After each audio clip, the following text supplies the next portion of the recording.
Well, hello everybody, and welcome to another one of my Quirky Stays videos. And no, your eyes do not deceive you. I am in a hotel room. It's not just any hotel room. I decided to treat myself this evening to the Waldorf by Hilton, which is right in the centre of London's West End, as this particular Quirky Stay is something of a weekend of contrasts, shall we say. And while I'm well aware that this is not one of London's top tier 5-star hotels and all that jazz, this is swanky for me. It would normally be a Premier Inn or a Travelodge, and I'm normally okay with that in the middle of London, and I would have been okay with that this time, but it wasn't very much more to come here, and I just felt like we should do something a bit different this weekend, as I think you will see. In any case, any hotel where there's a doorman who is using a leaf blower to clear the path outside the front of the hotel to make sure that guests don't have to walk on the autumn leaves as they fall from the trees, that in my opinion is a swanky hotel. I would call tonight quirky because I'm in a hotel that I wouldn't normally splurge on, although cost-wise it was only a tiny little bit dearer than the Premier Inn up the road, which I have stayed in a few times. Tomorrow night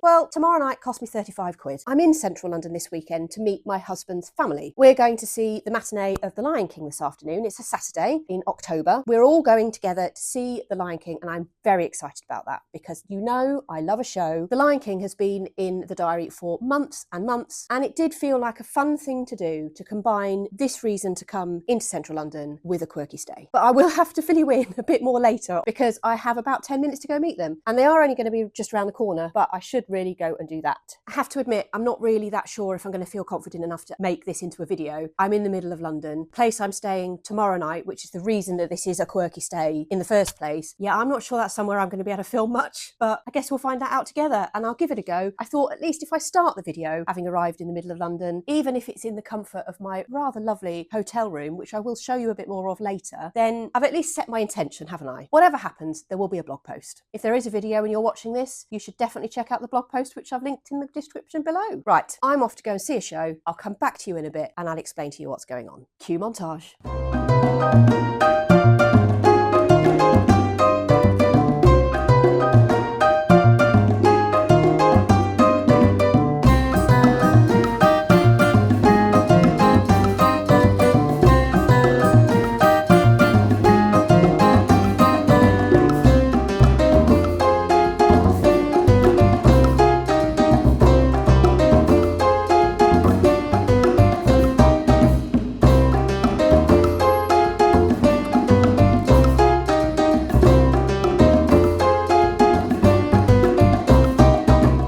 As I think you can see, I have made myself rather at home in this lovely hotel room. I don't think I showed you the bathroom. Oh, yeah, me in the mirror. There's a bath. I know some people don't like hotel baths, but I'm not fussy. I like them. Nor my left eye. It's doing its own thing today. But here, I don't know if you can tell, a teapot. Any hotel room with a teapot is a win with me. It's about 6:20. I went and had lunch with the family. That was lovely. Then we went to the Lyceum to see The Lion King, which I thoroughly enjoyed. It was a really good show. I really enjoyed that. Bit of a spectacle, isn't it? I don't know if you've seen it. It's been running for years and years and years, but it's the first time I've seen it. It was a matinee. It was a bit of a noisy performance. The audience were a bit noisy. There was a hum of chatter throughout the whole thing, but it was full of kids, and you know what? It didn't get in the way of what was going on. After then, my family, they headed back home. They don't live far from London, so they headed back home, and I decided that having eaten quite a big lunch, I didn't really need a dinner before this evening, and I don't think I've told you it's a 2-show day today, so I'll come to that in a second. I decided to go to an old haunt, and that is Humble Crumble. I walked up to Seven Dials. The queue for Humble Crumble was really long. I just decided to go with it. That's what I fancied, so that's what I had. So I think that's what you've seen, and I think that's all you've seen today. But as I say, I think this might be a short quirky stay video. Just trying to put you down somewhere which doesn't look too bad. Is that an angle? I honestly don't know. And like I say, you'll have to ignore my left eye. I didn't bring my glasses, so I can't force it in the right way. So sorry everybody, but my left eye is a bit lazy. Actually, my left eye is very lazy. An optician not very long ago told me it was one of the laziest eyes they've ever seen. So I can't do anything about it. Pointed it out now, so that's all you can see, isn't it? But never mind. As I was saying, 2-show day. I have always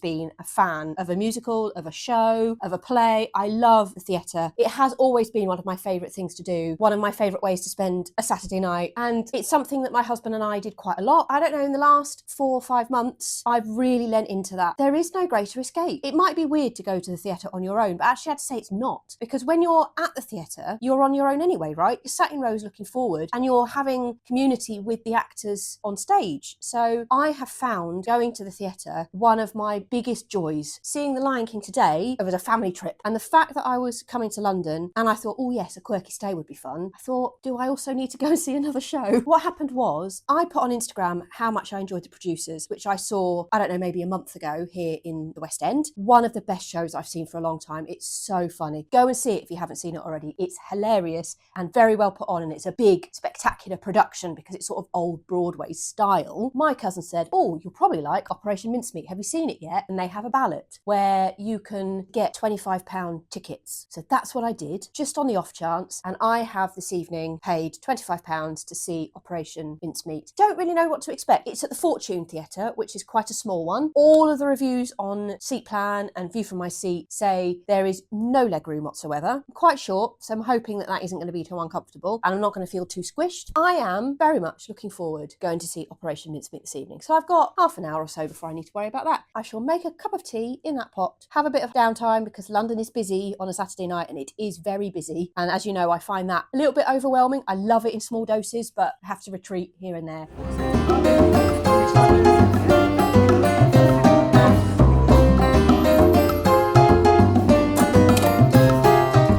I'm back. Do you like my new coat, by the way?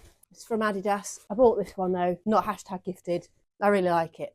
Anyway, I'm going to drink this can of water that they've left me in the room. It is very late. This isn't going to be a particularly lengthy review of Operation Mincemeat, but I just wanted to say it was superb. Fortune Theatre, the legroom was ridiculous. Even I found the legroom ridiculous, but I had a great seat. It was really good. Very well written, well put together. Just 5 cast members who played all of the parts. They were basically all on the stage for the entire 2-hour performance. It just really was very good. Would recommend, go and see it. Thanks, Ivan, for the recommendation.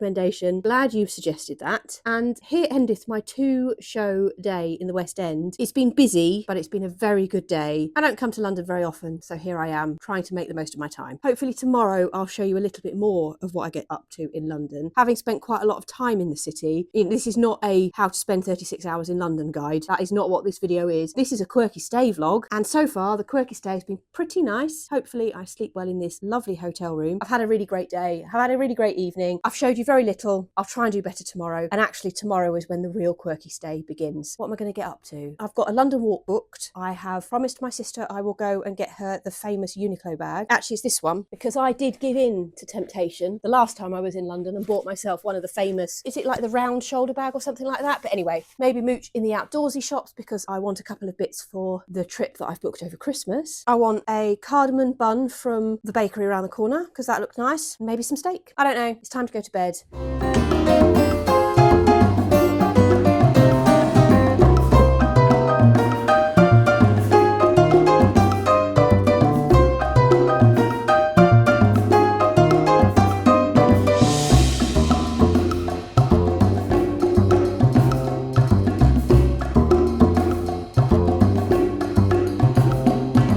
Well, good morning.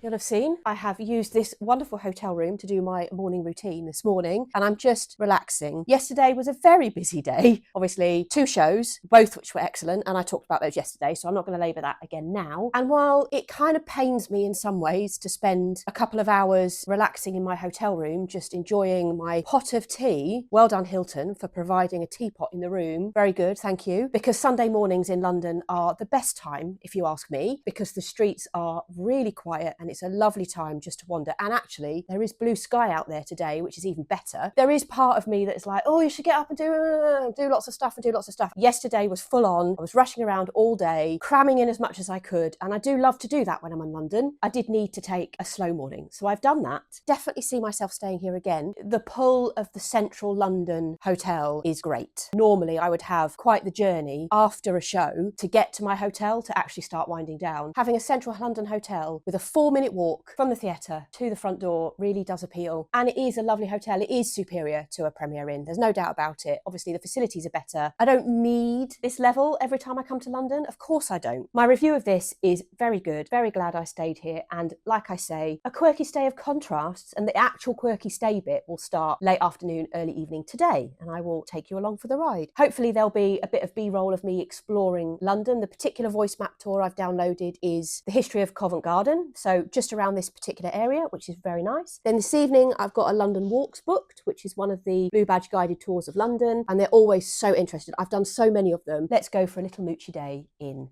London.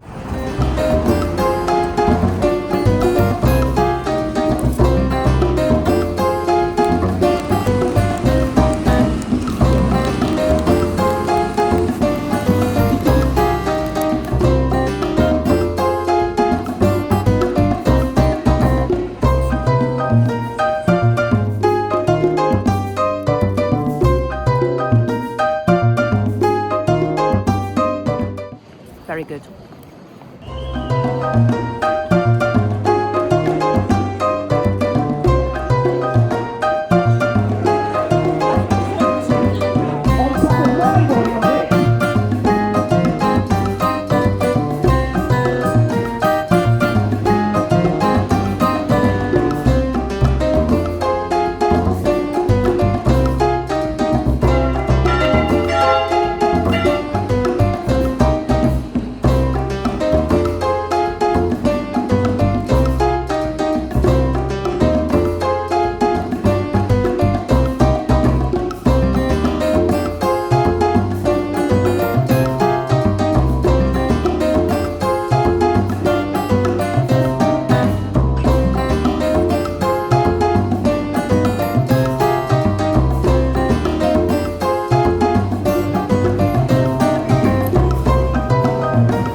Well, I've picked my bag up from the Hilton. Hopefully you've seen lots of B-roll because I did take quite a lot when I was on my tour this morning. Let's go and find Piccadilly Circus and my quirky stay for tonight.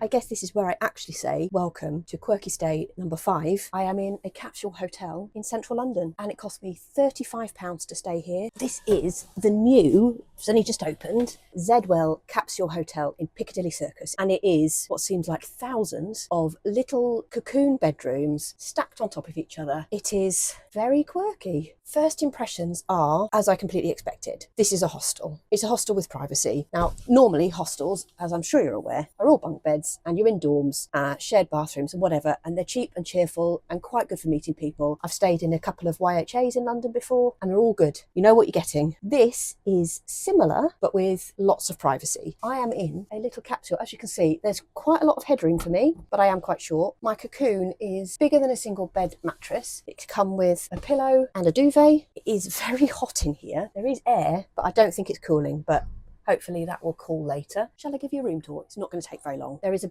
big mirror at one end. I suspect that's to make it feel bigger. The light is really bright. The light dims. What have we got? Power socket, USB-C, USB-A. I will say this, but don't stick your phone directly into your USB chargers when you're at somewhere like this, or in fact any hotel. They're easily diverted. Always use a little adapter. For some reason, I've always called it a USB condom. It's probably not what they're called, but safety first and all that. A couple of hooks at this end. There is an option to upgrade to a locker, but I don't need that. I only bought a small rucksack with me on this trip. I was only staying a couple of nights. I didn't need much. My rucksack, which, yeah, like I say, it's a day pack that I brought, will fit in here with me. I brought a tiny little towel so I can have a wash. I'm not intending to use the showers, although I've just been in the bathroom and there are loads of them. I brought my flip-flops so that I don't have to put my trainers on and off. I'm on the 3rd bunk, so I've got all the steps to climb up, but that means that I don't have people above me. Pros and cons. The shutter, let me show you, is a bit stiff. Well, actually, no, I don't think it is stiff. I think I'm at the wrong angle. The shutter comes down here like this. You can lock it from the inside.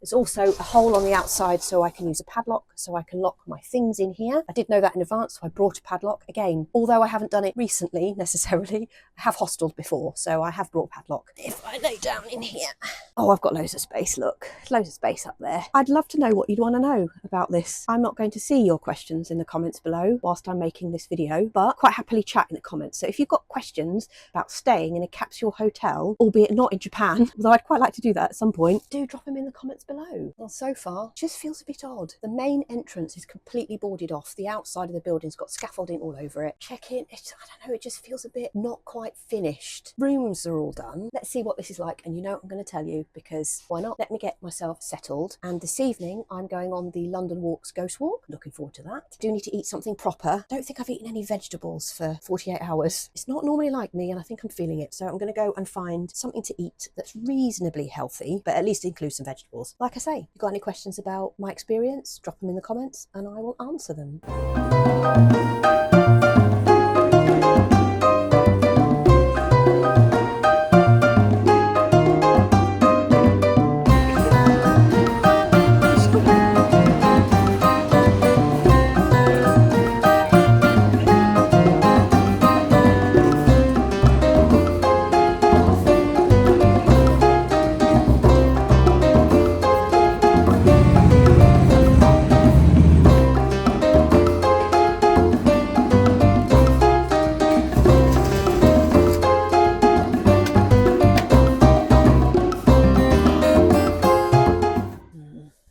This lighting is not very flattering, is it? It's the best I've got. Well, I can go up, make it brighter, make it dimmer. Should have brought glasses. Anyway, I'm back. Not for very long. I'm off out for the London Walks, which I double checked, and it's called Haunted London, not Ghosts London, but still, same difference. It starts over at Monument, so I've got a bit of a tube ride to get there, or it's an hour walk, but I've not left myself an hour. Had a bit of a wander around this bit, it's Piccadilly Circus, walked up to Oxford Street, just had a bit of a mooch, because, you know, I went to Flatiron. I went to the one at Carnaby Street, which is just up the road from here. It's not very far at all, and because I'm on my own, I could walk in without a booking. Other people were being told it was a 45-minute wait or something like that, but I could go straight in, sit at the bar and eat. So I had a steak and I had the kale salad as my side, because I said I wanted vegetables, and I had a nice lime and mint soda, and then I did have my free ice cream because, well, included ice cream. If you've not been to Flatiron before, you get a little cleaver shaped token, little silver token. You exchange that for an ice cream on your way out, and if you don't want it on your way out because you're too full, you can come back later with your little token and get your free ice cream. And I think I'm all set up in here. I've worked out everything. It's actually loads of room. I'm really impressed. It's much bigger than a bunk bed would be in a youth hostel, but don't think that I didn't bring a sweet treat of choice, eh? You know I did. Hang on, let me put you down there. Now, I struggled greatly with this one because I was thinking capsule. So I went Tic Tacs. They look like capsules that, you know, you'd get painkiller capsules, right? And then I thought, well, what else? Jelly beans. So I bought a packet of jelly beans. That was my first thought. Then my friend suggested the little licorice capsule things. I don't like licorice, so I didn't bring those. And then I thought capsule as in something that holds liquid, you know, a solid outside with a liquid centre. And then I thought, oh, chocolate treat of choice. It's all been chocolate up until this point. So here's my tenuous sweet treat of choice for my capsule hotel in London. Chocolate limes. Ain't that a blast from the past? Do you remember these? So if you didn't know, these are a boiled sweet on the outside and a chocolate centre. I'm taking it. It's a capsule.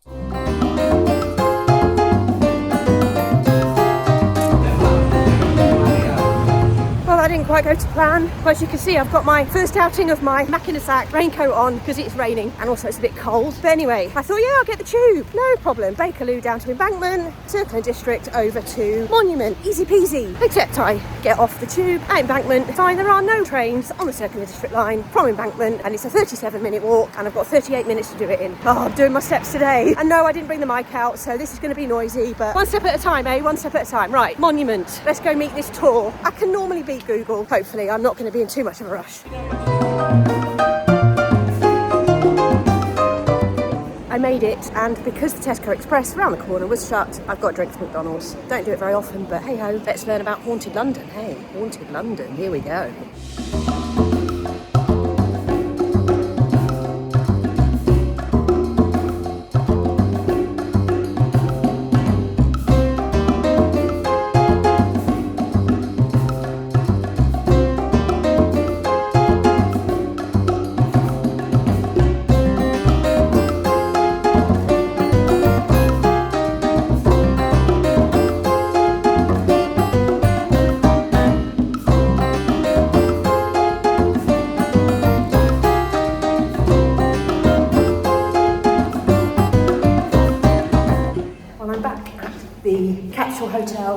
hostel, whatever it is, and I'm going to end the video in the stairwell, which doesn't look like I'm in somewhere I'm supposed to be, but I am. I said, can I use the stairs instead of the lift? And they said, yeah, sure, go that way. So here I am. Anyway, the haunted London tour was really good. Lots of good stories. My favourite story was about a bloke who built a building next to a church called St Peter's Church, and the priest was a bit grumpy and made the person take it all down and start again because he didn't like the look of it. So the person took it down and started again, and on the top he put some gargoyles with facial features that look remarkably like the priest. That, my kind of petty.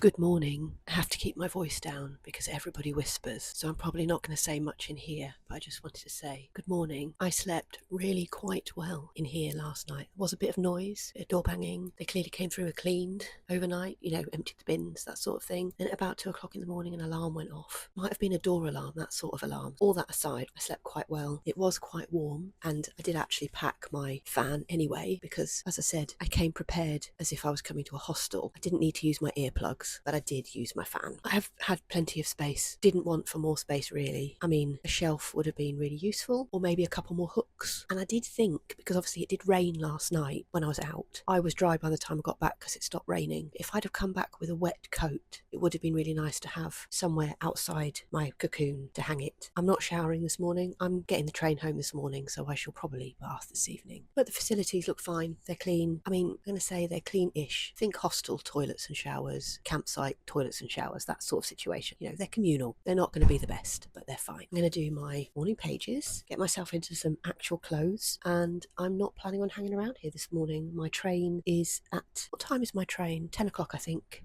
And I need to get across to Paddington, and I think I might try and find a bakery on the way. That cardamom bun I had yesterday morning was rather good.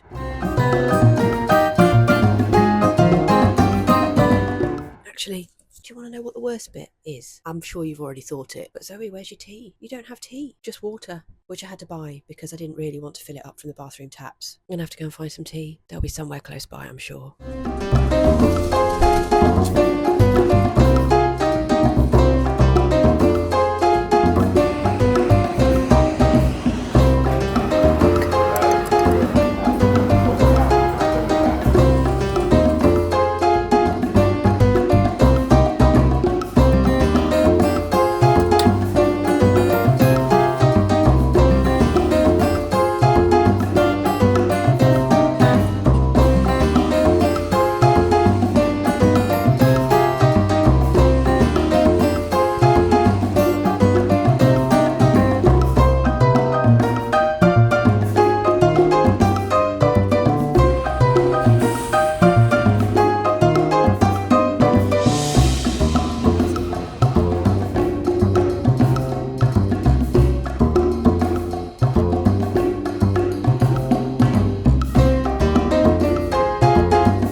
Zoe from the future here. It's a couple of weeks later and I have just finished editing, or at least rough editing, the video that goes with this quirky stay, and I realised that I never actually wrapped up my thoughts, but with the value of having had a couple of weeks to think about it, I just want to share a few of my usual reflections with you about this particular quirky stay. And as I said right at the start of this video, this was a quirky stay of contrasts. The main quirky stay was of course the Capsule Hotel that I stayed in Piccadilly Circus, but that seemed to be made even more capsule-y and even more quirky because the previous night I'd booked and stayed in the rather swanky for me Waldorf by Hilton on the Strand. And although the Hilton was quirky for me because I don't normally stay in a hotel with a doorman and a teapot in my room, it is the Zedwell Capsule Hotel that I'm sure you are most interested in, and that's what I want to reflect on a bit. And I do have some thoughts. I really am very happy to answer any questions. I don't really know what you want to know about the Capsule Hotel. Just stick them in the comments below or in the comments over on the blog post. As far as quirky stays go, it was really fun to try the Capsule Hotel, and I would stay there again, as I would definitely stay in the Hilton again, given the opportunity. Who knows what kind of London weekends I might have in the future. It's something we don't really see in the UK. For that reason alone, it was just fun to give it a go. My overall impression of the Zedwell, it was okay. Zedwell have quite a bit of work to do to get themselves up to a standard that I think they're aiming for. I don't think the check-in area or the stairwell or the entrance or any of that matches the quality and standard of the dorm areas, so there's definitely work to be done, and it doesn't match the marketing spiel they give you on the website. This place is not finished yet, but it's not bad, and I would definitely stay in another one given the opportunity, and you never know, maybe there's a trip to Japan in my future, in which case I will certainly be staying in a capsule hotel there. That's it for this one, so I will get on and finish this. Hopefully you'll see this pretty soon. Check out the blog for the written report, which will include the fact file and everything else with all the links. There's links in the description below, and do drop a comment, and if I may, please do like this video. It does make me smile. And if you want to see more quirky stays, then do subscribe to my channel. There's one more coming in this series, and if I get enough people saying they like them, then I'll do another series next year. Already got plenty of ideas. I'll see you next time.